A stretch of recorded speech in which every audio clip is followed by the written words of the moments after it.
So 2019 is coming to a close, and 2020 is just right around the corner. It's looking at me right now.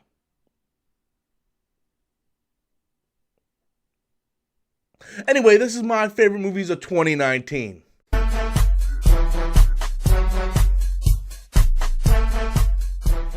Hey everybody, welcome back to the channel once again. I am Robert Storms. If you're finding me for the very first time, please do me a huge favor. Hit the like button in this video and subscribe to the channel. That way you guys can stay up to date on all future content here on the channel.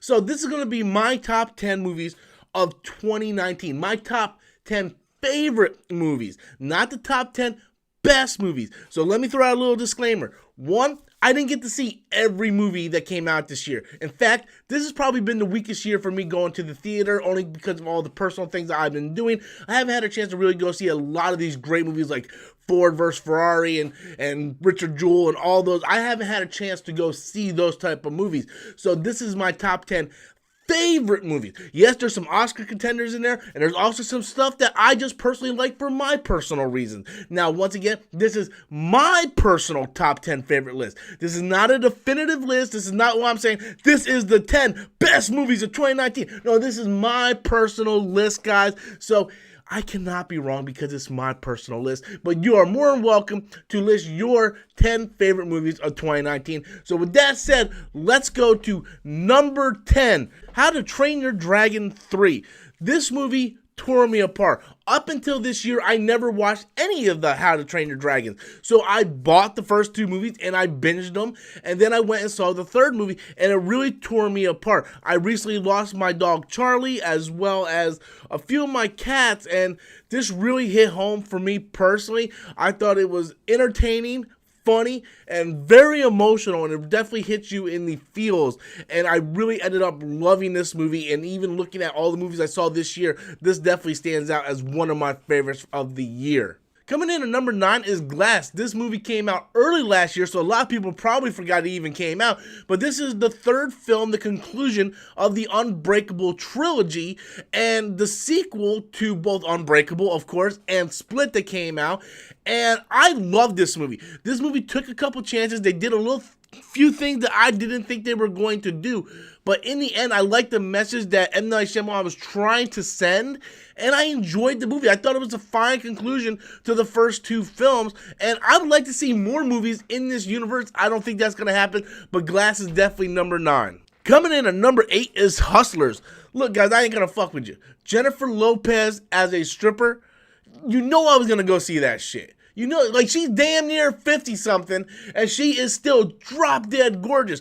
Luckily for me, I thought the story was really good, too. So let me get this straight. I get to see hot-ass chicks, half-naked, and I get a pretty decent story to go along with it, with some decent acting? Yeah, of course it's going to be in my top 10 favorite movies. Strippers!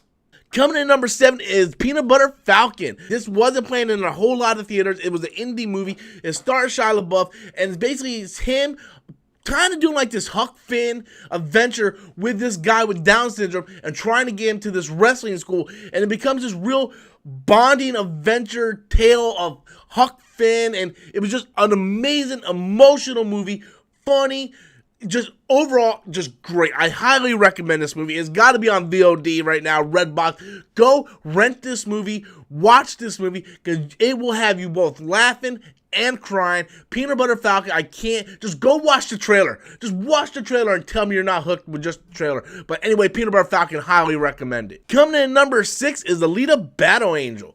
Elita surprised the hell out of me. I liked the trailers. I loved the visuals. Was it a little long? Sure. But the movie was good. The movie was real good. I would love to see a sequel.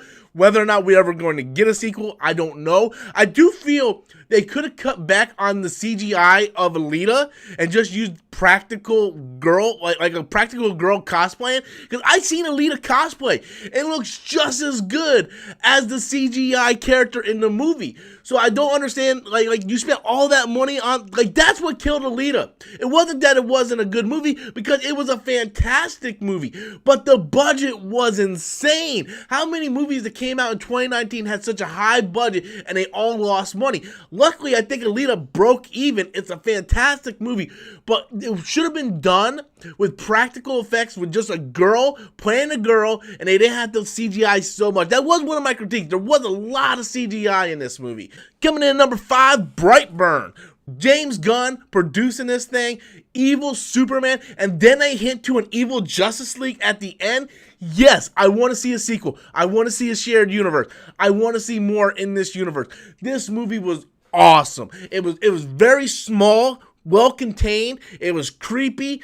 It had everything. Coming in at number 4 is Once Upon a Time in Hollywood. Quentin Tarantino comes back, and I'll tell you what, I love the hell out of this movie. Like, Brad Pitt stole it for me. The Brad Pitt Bruce Lee scene alone steals the movie for me. It has everything I want from a Quentin Tarantino film. It has the dialogue. It has the set pieces. It has the visuals. It has the humor. But I just loved what he did with Margot Robbie, Leonardo DiCaprio, the lead guy in this movie. But somehow Brad Pitt stole the show. I will put this movie in my top 5 just for the Brad Pitt Bruce Lee scene alone. This movie, I think, yes, it's a little long, but I think it's highly rewatchable, and it's one of my favorite Quentin Tarantino movies. Coming in at number 3 is Avengers Endgame. I know a lot of you guys are probably wondering, why this ain't my number 1? Or why is it number 3? What the hell is number 2? And what the hell is number 1? Well, I had to save room for Star Wars. But all seriousness, though, Avengers Endgame is a fantastic movie. I've seen it 5 times in theaters. I watch it constantly since it's been on Disney+. I really enjoyed this movie. I think it's a fantastic conclusion to the first 3 phases of the MCU. I see a lot of people saying, well, this is their Endgame. They're not going to continue with the MCU, and that's fine for them. I think it does a great job closing out the old phases of the films and also ushering the new phases of the films. I can't wait to see where they go. It was emotional, it was funny, it was action-packed, and I do think the On Your Left battle scene at the end is probably the greatest superhero battle scene we have ever gotten on film. Coming in at number 2 is Knives Out, written and directed by Rian Johnson. You don't like Last Jedi? Well, poo-poo on you, because Knives Out kicks ass.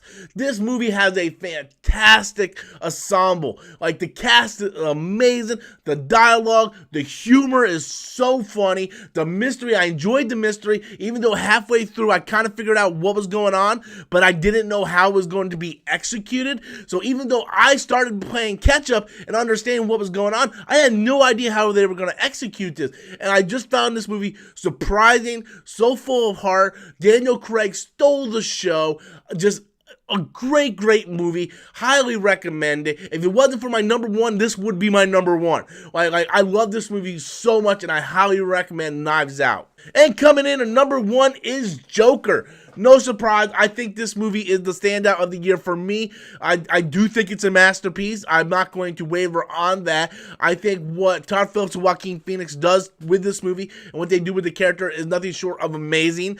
Just the fact that Todd Phillips made a layered character and had us feel for the character of Arthur Fleck before he became the Joker, and you kind of understand where he's coming from, and people all have days like Arthur Fleck, and it really has a commentary on society of how the rich view the poor and how people don't really take mental health very serious. Look, guys, I have a review up on the channel. You guys can go check it out, but overall, I just found this movie really compelling. I like how Todd Phillips was able to tell a story, yet keep it open-ended for people to have their own interpretations on what really happens throughout this movie. And overall, I just think it's a fantastic comic book film. Like, one of the best comic book films of all time. I love it so much, and that's why it's my number 1. So anyway, guys, that is my top 10 favorite movies of 2019. Once again, this is my personal favorite. This is not a definitive list. Be sure to leave your comments in the comment box below. Tell me what your top 10 favorite list of 2019 is. And until next time, as always, I am Robert Storms, and that's my opinion.